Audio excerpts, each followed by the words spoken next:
ఎందుకొరకు ఆ యేసుక్రీస్తు ప్రభువు వారు జన్మించడం అనేటువంటి విషయాన్ని మనం ఒకసారి జ్ఞాపకం చేసుకుంటే, మత్తయి రాసిన సువార్త 9వ అధ్యాయం 13వ వచనాన్ని చదివినట్లయితే, అయితే నేను పాపులను పిలవవచ్చి తిని కానీ నీతిమంతులను పిలవరాలేదు. హల్లెలూయా, హల్లెలూయా. ఎవరి కోసం ఈ భూలోకానికి రావడం జరిగిందంట ఆయన? అయితే నేను పాపులను పిలవవచ్చి తిని. ఈ సాయంకాల సమయంలో దేవుడు మనతో మాట్లాడుతున్నాం. నువ్వు ఏ పాపపు స్థితిలో ఉన్నావో, ఎలాంటి పాపపు పరిస్థితిలో నీ జీవితాన్ని గడుపుతూ ఉన్నావో, నీతో సాయంకాల సమయంలో దేవుడు లేఖనాలు స్పష్టంగా మాట్లాడుతూ ఉన్నాయి. నీ పాపం తీసివేయడానికి ఆ యేసుక్రీస్తు ప్రభువు వారు 2025 సంవత్సరాల క్రితము జన్మించడం జరిగింది.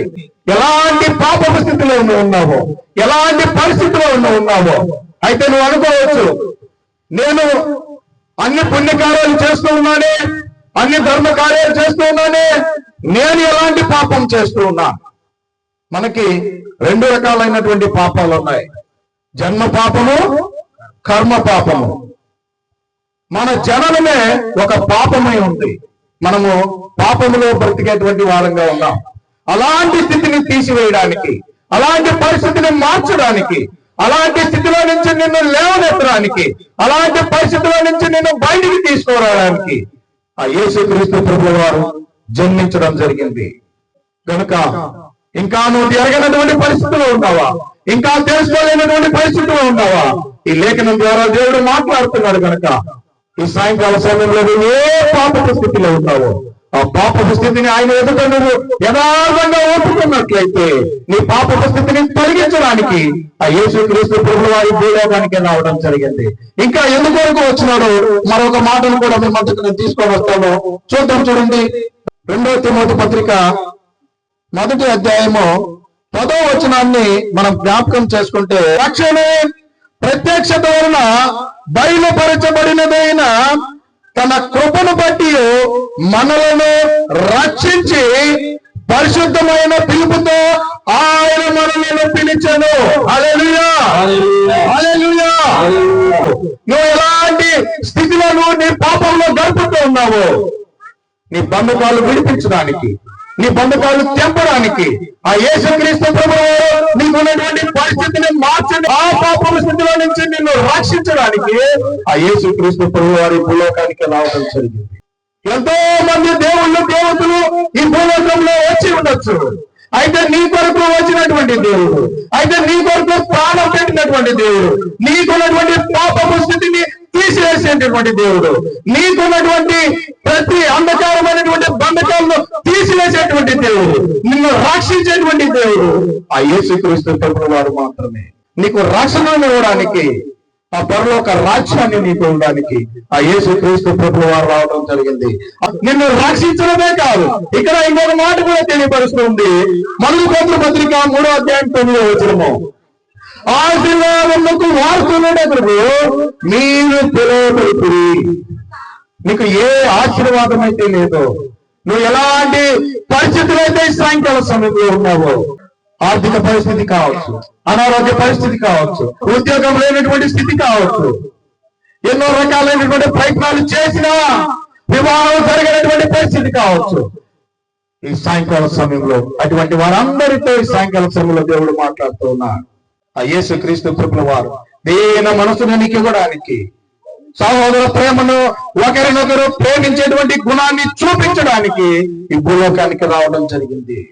అలాంటి ప్రేమ కలిగి నువ్వు జీవించకపోతే, అలాంటి స్థితిలోకి నువ్వు రాకపోతే, నువ్వు ఎంత నమ్ముకున్నా, ఎన్ని తీర్థయాత్రలు చేసినా, ఎంత డబ్బును ఖర్చు పెట్టుకున్నా నీకు ప్రయోజనం ఏమీ ఉండదు. ఆ యేసుక్రీస్తు ప్రభువు వారి చెంతకు నువ్వు వచ్చి నీ పాపమును ఒప్పుకొని, నీ స్థితిని మార్చుకొని, ప్రేమ కలిగి నువ్వు జీవించినట్లయితే, దీన మనసు కలిగి నువ్వు జీవించినట్లయితే ఆయన నిన్ను రక్షించడానికి సిద్ధంగా ఉండేటువంటి దేవుడిగా ఉన్నాడు. ఇంకొక మాటను కూడా మేము మధ్యకు నేను తీసుకొని వస్తాడు. మొదటి పేతురు పత్రిక 5వ అధ్యాయము 10వ వచనాన్ని చదివినట్లయితే అక్కడ కూడా ఒక మాట రాయబడుతుంది. తన నిత్య మహిమకు క్రీస్తునందు మిమ్మల్ని పిలిచిన సర్వకృపానిధి దేవుడు కొంచెము కాలము మీరు శ్రమ పడిన పిమ్మట తానే మిమ్మల్ని పూర్ణులుగా చేసి స్థిరపరిచి బలపరచును గాక. ఆమేన్. హల్లెలూయా, హల్లెలూయా. ఈ లోకంలో నీకు శ్రమ ఉండొచ్చు, నీకు ఈ లోకంలో కష్టాలు ఉండొచ్చు, ఈ లోకంలో నీకు బాధలు ఉండొచ్చు, ఈ లోకంలో నీకు అనారోగ్య సమస్యలు ఉండొచ్చు, ఈ లోకంలో నీకు అనేకమైనటువంటి ఆర్థిక పరిస్థితులు ఉండొచ్చు. అయినా సరే అవన్నీ ఎప్పుడు దాకుంటాయంట? కొద్ది కాలం మాత్రం. ఈ రోజు సంతోషం ఉండొచ్చు, రేపు దుఃఖం ఉండదు. అయితే శాశ్వతమైనటువంటి శ్రమను అనుభవించకుండా ఉండడానికి ఏం శ్రమ తెలుసా? అది నరకం అనేటువంటి శ్రమ. నువ్వు అనుభవించకుండా ఉండడానికి ఈ లోకంలో నువ్వు ఎంత శ్రమ పడినా నీకు తక్కువేమి కాదు. ఈ లోకంలో ఎన్ని శ్రమలు నువ్వు అనుభవించినా నీకు తక్కువేమి కాదు. ఎందుకో తెలుసా? ఆ పరలోక రాజ్యం నీకు ఉంది కనుక, ఆ నిత్య జీవం నీకు ఇవ్వడానికి, ఆ నిత్య రాజ్యంలో ప్రవేశించడానికి, ఆయన మహిమ ప్రవేశంలో నువ్వు ప్రవేశించడానికి, ఆయన పరలోక రాజ్యంలో నువ్వు ప్రవేశించడానికి ఈ లోకంలో ఎన్ని శ్రమలు నువ్వు అనుభవించినా, ఎన్ని కష్టాలు నీకు వచ్చినా వాటినన్నింటినీ అధిగమించి ఆయన కొరకు నువ్వు జీవించడానికి ఆ యేసుక్రీస్తు ప్రభుల వారి భూలోకానికి రావడం జరిగింది. ప్రియ నేస్తమా, ప్రియ సహోదరి సహోదరులారా, ఈ సాయంకాల సమయంలో ఇంకా అనేకమైనటువంటి పాప స్థితిలో నువ్వు ఉన్నావా? ఇంకా అనేకమైనటువంటి రక్షణ లేక ఈ లోకానుసారమైనటువంటి జీవితంలో నువ్వు జీవిస్తూ ఉన్నావా? ఎవరి గురించో మాట్లాడేదని అనుకోవద్దు. నీకోసమే ఈ సాయంకాల సమయంలో మాట్లాడుతున్నా. నీ ఉదయమైన చేయి ఉంచుకొని ఒకసారి దేవునికి ప్రార్థన చేయి. ప్రభువా, నేను ఇంతవరకు ఎలాంటి పాప స్థితిలో ఉన్నానయ్యా, నా స్థితిని మార్చడానికి మానవ రూపిగా నువ్వు వచ్చినావయ్యా అని నువ్వు అడిగినట్లయితే నీ పాపాన్ని తీసివేసి నిన్ను రక్షించడానికి ఆ యేసుక్రీస్తు ప్రభువు వారు సిద్ధంగా ఉన్నాడు. నిన్ను రక్షించడమే కాకుండా నిన్ను ఆశీర్వదించడానికి ఆ యేసుక్రీస్తు ప్రభువు వారు సిద్ధంగా ఉన్నాడు. నిన్ను ఆశీర్వదించడమే కాకుండా ఆ నిత్య జీవాన్ని నీకు ఇవ్వడానికి, ఆ పరలోక రాజ్యాన్ని నీకు ఇవ్వడానికి ఆ యేసుక్రీస్తు ప్రభువు వారు సిద్ధంగా ఉన్నాడు. అయితే మనం చేయవలసినటువంటి పని ఒకటి ఉంది. చివరిగా ఒక మాటను నీకు జ్ఞాపకం చేసుకొని ఈ వాక్యాన్ని మనం ముగించుకుందాం. అయితే మనం ఏం చేయాలి? సాయంకాల సమయంలో మత్తయి రాసిన సువార్త 4వ అధ్యాయము 21వ వచనాన్ని చదువుదాం. ఆయన అక్కడ నుండి వెళ్ళి జబెదయి కుమారుడైన యాకోబు అతని సహోదరుడైన యోహాను అను మరి 2 సహోదరులు తమ తండ్రి అయిన జబెదయి యొద్ద దోణిలో తమ వలలు బాగు చేసుకుంటుండగా చూచి వారిని పిలిచెను.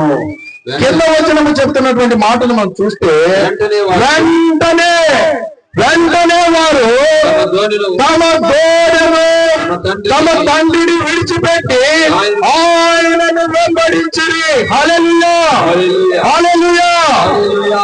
ఆ యేసుక్రీస్తు ప్రభుల వారిని పాపపు స్థితిని తీసివేయాలంటే, ఆ యేసుక్రీస్తు ప్రభుల వారు నిన్ను రక్షించాలంటే, ఆ యేసుక్రీస్తు ప్రభుల వారు నిన్ను ఆశీర్వదించాలంటే, ఆ యేసుక్రీస్తు ప్రభుల వారు పరలోక రాజ్యంలో నిన్ను చేర్చాలంటే నువ్వేం చేయాలా? ఈ సాయంకాల సమయంలో ఇక్కడ తెలియపరుస్తున్నటువంటి మాట, ఆ యేసుక్రీస్తు ప్రభుల వారిని వెంబడించేటువంటి వారంగా మనం ఉండాలి. ఆ నువ్వు వెంబడించేటువంటి పరిస్థితుల్లో నీకు ఎన్నో శ్రమలు రావచ్చు, ఎన్నో అవమానాలు రావచ్చు, ఎన్నో కష్టాలు రావచ్చు, ఎన్నో బాధలు రావచ్చు, ఎన్నో రకాలైనటువంటి ఇబ్బందులు ఇరుకులు నీకు రావచ్చు. అయినా సరే ఈ లోకానుసారమైనటువంటి జీవితంలో కాకుండా నిత్య జీవం నాకుందని ఆ పరలోక రాజ్యంలో నేను ప్రవేశిస్తానటువంటి నిరీక్షణ కలిగి పాపలు పట్టుకునేటువంటి చారేళ్ళను పిలిచినటువంటి దేవుడు ఈ సాయంకాల సమయంలో ఈ శబ్ద యంత్రం ద్వారా వింటున్నటువంటి నిన్ను కూడా పిలుస్తూ ఉన్నాడు.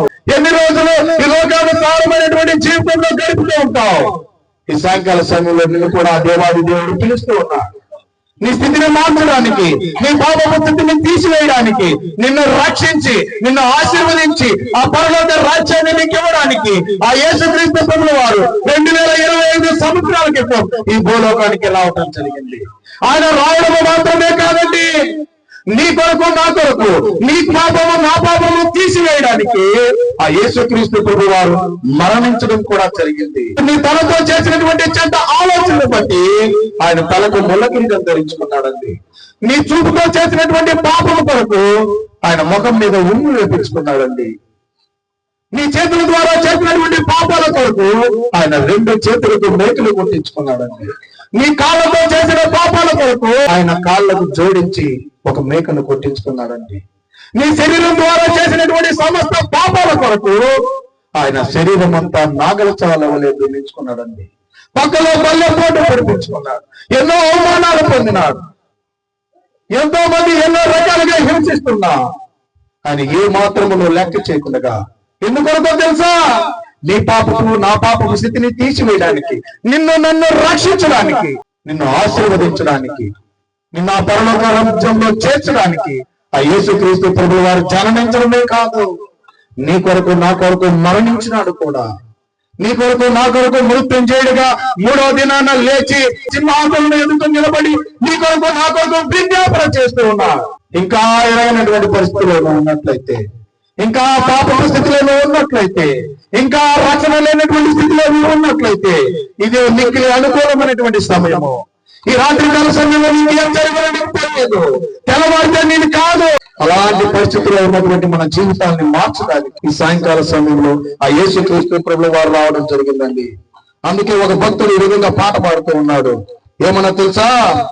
ఘోర పాపినైనా నేను